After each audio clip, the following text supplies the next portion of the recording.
Morning दोस्तों, मैं एक बार फिर से आपको पर्यावरण का पार्ट 2 लेकर आया हूँ। जो आपको मैं आप पिछले 30 वर्षों के पर्यावरण के क्वेश्चनों को करा रहा था, उसका मैं पार्ट 2 आपके लिए लेकर आया हूँ। तो दोस्तों, क्वेश्चन शुरू करने से पहले मैं आपको कुछ 4 बेहतर लाइन आपको बता रहा हूँ, तो आप सुनिए। देखिए दोस्तों, आप ही के लिए मैंने 4 पंक्तियाँ जो बनाई हैं वो आपके लिए हैं। तो दोस्तों देखिए कि बेहतर से बेहतर की तलाश करो, कि बेहतर से बेहतर की तलाश करो, मिल जाए नदी, कि मिल जाए नदी तो समुंदर की तलाश करो, कि मिल जाए नदी तो समुंदर की तलाश करो। टूट जाते हैं कि टूट जाते हैं शीशे पत्थर की चोट से, कि टूट जाते हैं शीशे पत्थर की चोट से। तोड़ दे पत्थर ऐसे शीशों की तलाश करो, कि तोड़ दे पत्थर ऐसे शीशों की तलाश करो। तो दोस्तों, आपको भी अपने बेहतर जीवन के लिए बेहतर से बेहतर की तलाश करना है। यदि आपको नदी का किनारा मिल जाता है तो आपको समुंदर की तलाश में लग जाना है। तो दोस्तों, ये पंक्ति आपको अच्छी लगी हो तो मेरे वीडियो को लाइक एवं सब्सक्राइब कर दीजिए। फिर मैं आपको पर्यावरण के क्वेश्चनों को स्टार्ट कर रहा हूँ, जो आपको 2022 की प्रारंभिक परीक्षा में भी काम आने वाले। क्योंकि दोस्तों, किस तरीके से पर्यावरण के क्वेश्चन पूछे जाते हैं ये आपको सारी जानकारी मिल जाएगी। तो मैं आज इसमें ईयर वाइज भी आपको क्वेश्चन करा रहा हूँ। दोस्तों देखिए, जो 31वां क्वेश्चन है, कल मैंने आपको 30 प्रश्न करा दिए थे फर्स्ट पार्ट में। तो आज 30 के आगे देखते हैं। जो 31वां है, सुमेलित कीजिए। आपसे 1993 में पूछा गया क्वेश्चन कि गिरवन गुजरात में, भरतपुर बर्ड सेंचुरी राजस्थान में, बांधवगढ़ सेंचुरी मध्य प्रदेश में, काजीरंगा सेंचुरी असम में। तो देखिए दोस्तों, जो गिरवन है जो गुजरात में है, भरतपुर बर्ड सेंचुरी राजस्थान में, बांधवगढ़ सेंचुरी मध्य प्रदेश में और काजीरंगा सेंचुरी की बात करते हैं असम में। तो ये सभी आपके सम्मिलित थे। अब अगला क्वेश्चन है कि एक सींग वाला गैंडा निम्नलिखित प्रदेशों में पाया जाता है। ये आपसे 2008 में पूछा गया था। तो जो एक सींग वाला जो गैंडा है वो पश्चिम बंगाल एवं असम में पाया जाता है। Option number B. अब देखिए अगला क्वेश्चन है कि निम्न से व्याख्य अभयारण्य कौन सा नहीं है। तो देखिए कान्हा, रणथंभौर, काजीरंगा, बांधवगढ़। तो देखिए जो काजीरंगा है इनमें से नहीं है। अब देखिए अगला क्वेश्चन है कि गिर के शेरों को रखे जाने हेतु किस राष्ट्रीय अभयारण्य का चयन किया जाता है। आपसे 2008 में पूछा गया था। तो इसका जो आंसर है पालपुर कोनू, ऑप्शन नंबर डी। अब देखिए अगला क्वेश्चन, भारत में प्रोजेक्ट टाइगर प्रारंभ किया गया था। ये आपसे 2008 में पूछा गया था और 2012 में पूछा गया था। तो दोस्तों, क्वेश्चन रिपीट भी होते हैं, इसलिए मैं आपको पिछले 30 वर्षों के क्वेश्चन लेकर आया हूँ, क्योंकि यही आपको 2022 की प्रारंभिक परीक्षा में काम आएंगे। यदि आप इन सभी को तैयार कर लेते हैं तो आपसे 5 से 6 नंबर के कहो इन्हीं में से पूछ लेते हैं। क्योंकि दोस्तों देखता है ना, रिपीट भी होते। ये देखिए 2008 में पूछा गया था, 2012 में पूछा गया था। तो इसका जो आंसर है कि भारत में प्रोजेक्ट टाइगर का जो प्रारंभ किया गया था वो 1973 में किया गया था। Option number B. अब अगला क्वेश्चन है कि इनमें से कौन राष्ट्रीय उद्यान प्रोजेक्ट टाइगर के अंतर्गत नहीं आता है, जो 1994 में पूछा गया था। तो कान्हा, रणथंभौर, कॉर्बेट, बांधवगढ़। तो दोस्तों, तो ये सभी वर्तमान की बात करें तो ये सभी प्रोजेक्ट टाइगर के अंतर्गत आते हैं। यदि वर्तमान में यदि इस तरीके से क्वेश्चन पूछता है तो आपको ये सभी करके आंसर देना है। देखिए अगला क्वेश्चन है 37वां कि निम्न में से कौन सा एक ऊर्जा का नवीनीकरण स्रोत है। ये आपसे 2016 में पूछा गया था। तो देखिए कोयला, नाभिकीय ऊर्जा, पेट्रोल, सौर ऊर्जा। तो देखिए कि जो ऊर्जा का जो नवीनीकरण स्रोत है वो सौर ऊर्जा, ऑप्शन नंबर डी। अब अगला क्वेश्चन है कि निम्न से कौन सा एक जीवाश्म ईंधन नहीं है। ये भी 2016 में पूछा गया था। तो आप सभी को पता है कि कोयला है जीवाश्म ईंधन, पेट्रोलियम है, प्राकृतिक गैस भी जीवाश्म ईंधन है, यूरेनियम है, या ऑप्शन नंबर डी ये आपका जीवाश्म ईंधन नहीं है।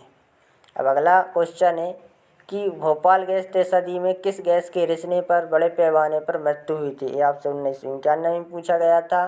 क्लोरीन MIC, तो जो ऑप्शन नंबर बी है MIC, इसके रिसने से भोपाल गैस में बड़े पैमाने पर मृत्यु हुई थी।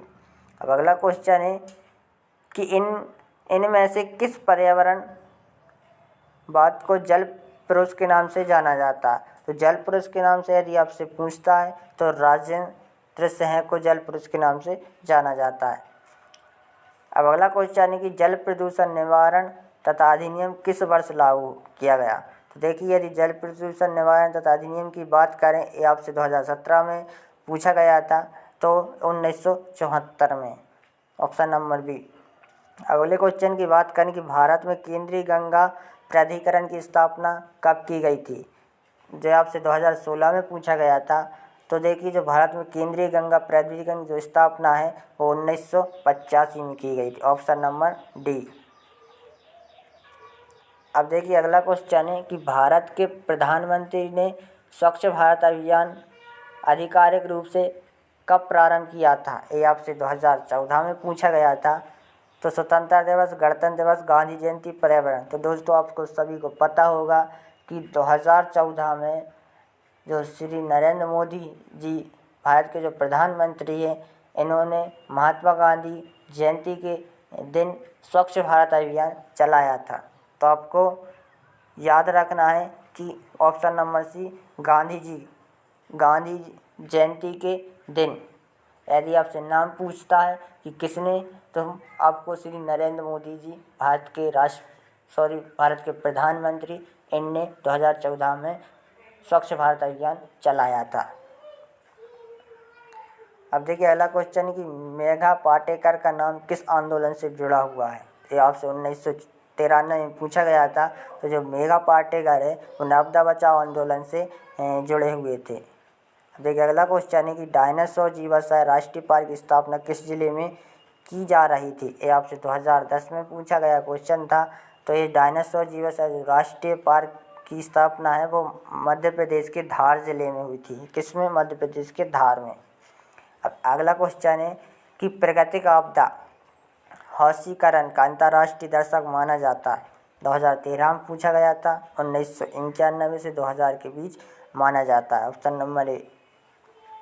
अब अगला क्वेश्चन है कि NGT का पूर्ण रूप क्या है। NGT का पूर्ण रूप आपसे 2018 में पूछा गया था कि NGT का पूरा नाम क्या है। तो देखिए, इसका जो पूरा नाम है कि national green tribunal, option number A इसका आंसर है। देखिए, अगला क्वेश्चन कि भारत में सबसे पहला जैविक खेती पर आधारित राज्य कौन सा है।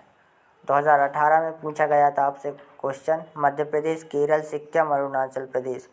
तो भारत में सबसे पहला जैविक खेती पर आधारित जो राज्य है वो सिक्किम है, ऑप्शन नंबर सी। ये आपको याद रखना है। अब अगला क्वेश्चन है कि मेट्रोपॉलिटन शहरों में निम्नलिखित में से कौन कौन से मुख्य वायु प्रदूषण रहते हैं। ये आपसे 2018 में पूछा गया था। Carbon dioxide, CO, sulphur dioxide, CO2, NO2, none. तो देखिए दोस्तों, इस क्वेश्चन को 2018 में पूछा गया था। इस क्वेश्चन को आयोग ने क्या कर दिया था, डिलीट कर दिया था।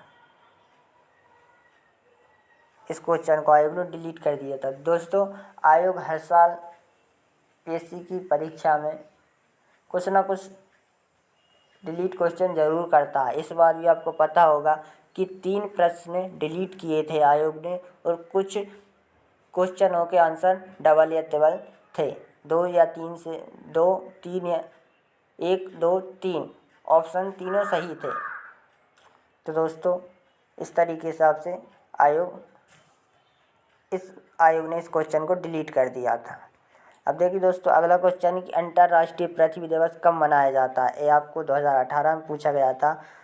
तो आप सभी को पता होगा कि अंतर्राष्ट्रीय जो पृथ्वी दिवस है वो 22 अप्रैल को मनाया जाता है।